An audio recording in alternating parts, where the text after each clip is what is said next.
Hi, I'm Ryan Szymanski, curator for Battleship New Jersey Museum and Memorial, and today we're going to be talking a little bit about some of the mascots that served on ships. Not all veterans are human, and today we'll be talking about just a handful of veterans of ships that are animals, and some of them are stranger than others, let me tell you. Perhaps my favorite are the Coast Guard mascots, Sinbad and Sugi.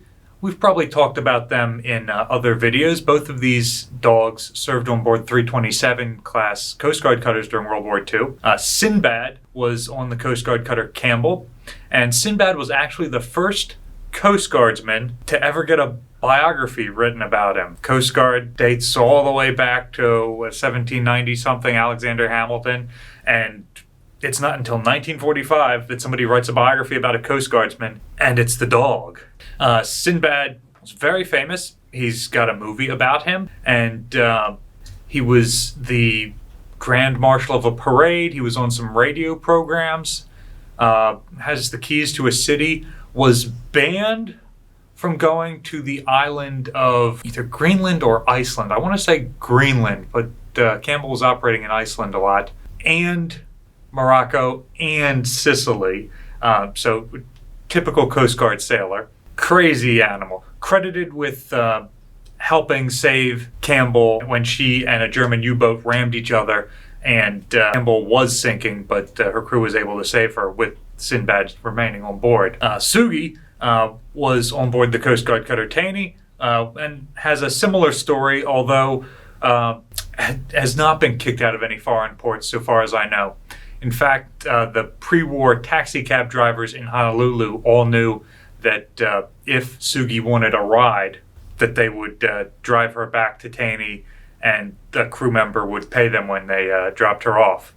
She only missed boarding one time, and that was when the war actually started, and the ship actually turned around, went back through the torpedo nets to pick her up, and then set sail on their voyage. These stories, you can see that pets are very important to life on board ship. And sailors kept pets for much the same reason that you might have a pet. You're drafted from your home, you're put through boot camp, and then you're dropped onto a ship, a very small floating structure with potentially hundreds of other guys who you don't know. And they're constantly getting rotated out, new assignments and whatnot. So you might not know anyone, and it might take a while to meet new people. And the people you do meet might get transferred out. But dogs don't care. You give them something from the chow line, and they'll be your best friend for life. And this is Trooper. And today we're going to be answering some of the questions you guys have left us over the week. So dogs are good for morale. Pets in general, I should say, because not all the ones on this list are dogs. It's also worth mentioning that, in the U.S. Navy during World War II and to the present day, they are not allowed on ships. So both Sinbad and Sugi were smuggled on board and kept below decks for a period of time until they were out in the middle of the ocean. And then by the time they were discovered, they were already such a big facet of the ship's crew that they were allowed to remain. Sinbad allegedly earned his place on board when he was trained to salute. So when the dog was able to salute the captain, they decided, it's pretty cool, let's keep him on board. Sugi had a general quarters station assigned, and during the attack on Pearl Harbor, manned her general quarters station under the galley refrigerator, protected it from the Japanese. Both had identification cards, dog tags, assigned racks, you name it. Likewise, Battleship New Jersey had dogs on board. We've got pictures of a couple different dogs on board. One of them we know was originally named Lucy Bell and was adopted by the ship's Marine detachment and, as Marines do, renamed Spike. She was on New Jersey throughout much of World War II. In the 1950s, one of New Jersey's captains, Captain McCorkle, brought his dash hound, Heine, on board. Dash hounds, it turns out, had great difficulty getting over the watertight doors throughout the ship. And so an orderly was assigned to follow Heine around and make sure he was able to get from space to space. I don't believe Heine was on for a particularly long time, just a Caribbean voyage.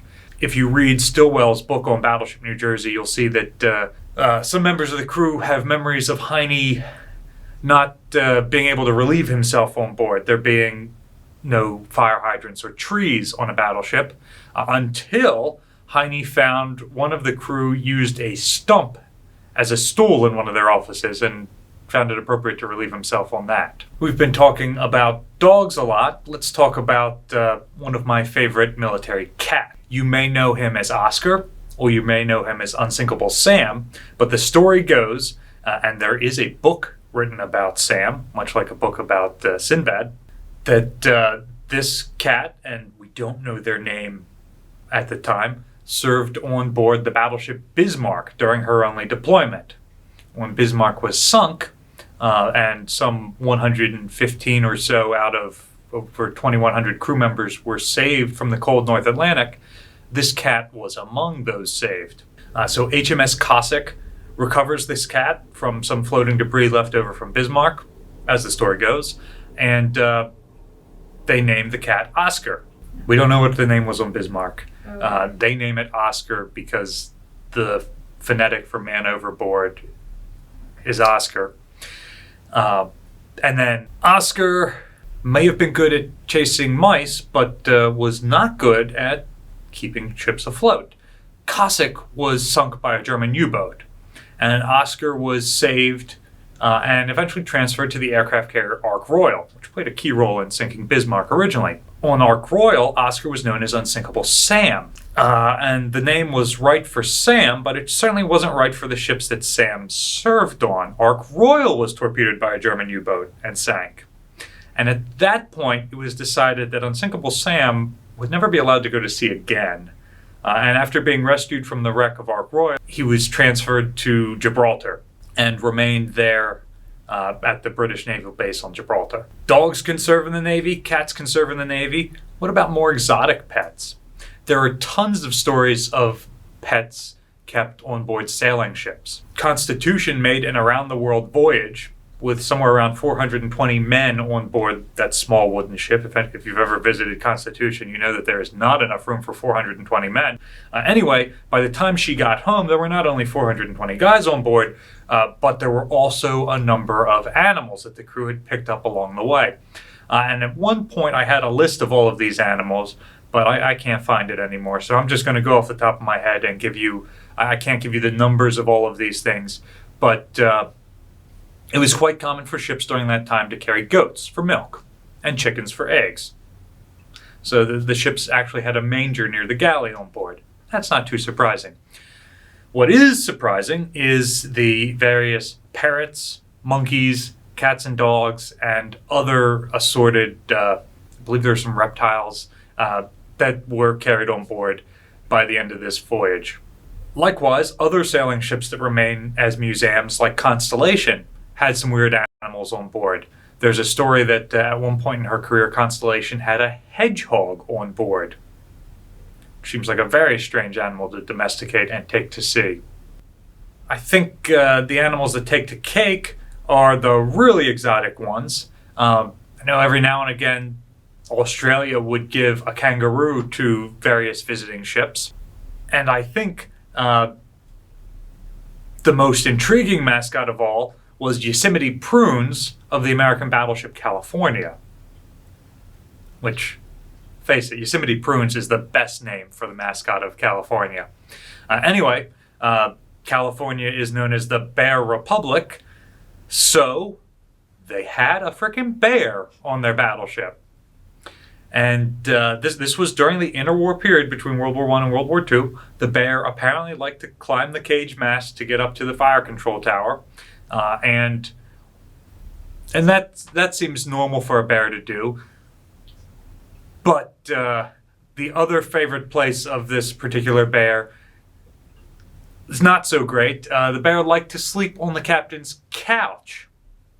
And I don't know about you, but after I've had a hard day of commanding a battleship, I don't like to go back to my bedroom and find a freaking Bruin laying on my couch.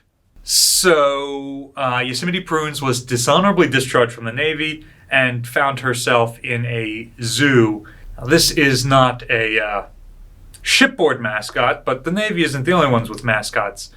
My absolute favorite mascot of all time is Private Wojtek. Private Wojtek is another bear who evacuated Poland with some Free Polish forces and found himself in Great Britain. And when these Polish forces were sent back to the front as an artillery unit, Wojtek carried artillery shells for the men. And Wojtek, apparently, like other enlisted folks, had an affinity for beer and cigarettes, and served honorably through World War II before retiring to the London Zoo, which zoos are a pretty common retirement home for these various Navy pets. So that's some of the more colorful mascots I could think of off the top of my head. I'm sure I'm missing some. I have a collection of books about military animals.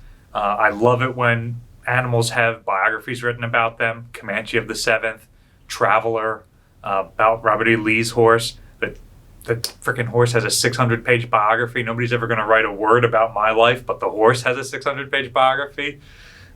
Unsinkable Sam. The list goes on and on. Sinbad of the Coast Guard. What is your favorite military mascot? Let us know in the comments section down below. Do they have a book about them? Is there anybody that I'm missing? Maybe if there's enough interest in this video, we'll do a follow-up video on some other cool military mascots. Battleship New Jersey receives operating support from the New Jersey Department of State, and also from viewers like you and from private businesses.